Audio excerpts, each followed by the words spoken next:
Hey, hi everybody, it's VIP Pat here. A little post-game analysis Blues from last night. It was against the Utah Hockey Club.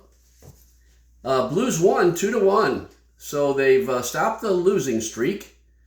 And wait a minute, hang on a second. I got to make myself presentable here. Okay, I should have done this before I started. Okay, so anyway, 2-1 victory.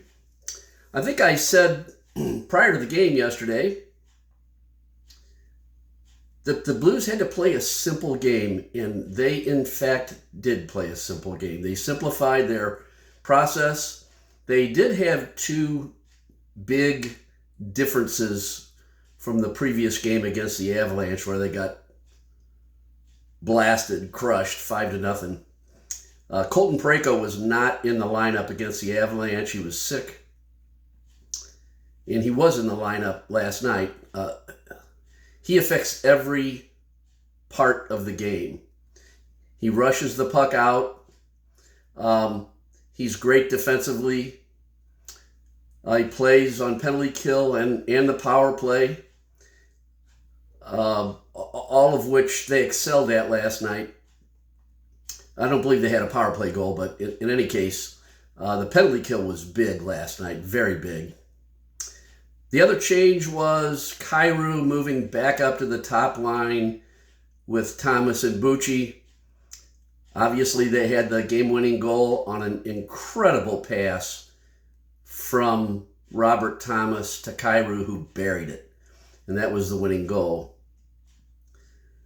So, breaking the losing streak, that was good. We only picked up 1 point on Vancouver. Vancouver lost last night in overtime, but they did pick up 1 point. So we inched a little closer to Vancouver. But we've got two teams to jump in order to get into that final wild card. And the Calgary Flames won last night.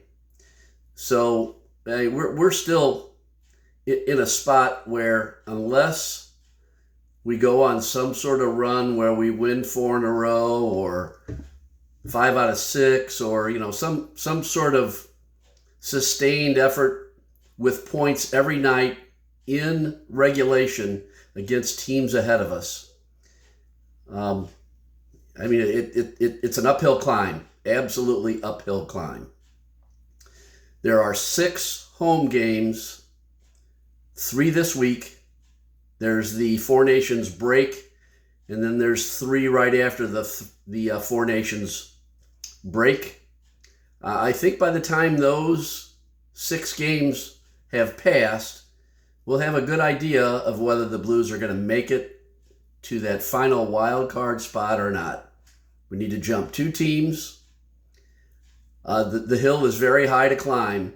I do believe, and I think Blues management, ownership, and even the team themselves, I think they believe that they can do it. They've dug themselves a pretty deep hole, but I think they're capable of digging themselves out of it, and I certainly hope so.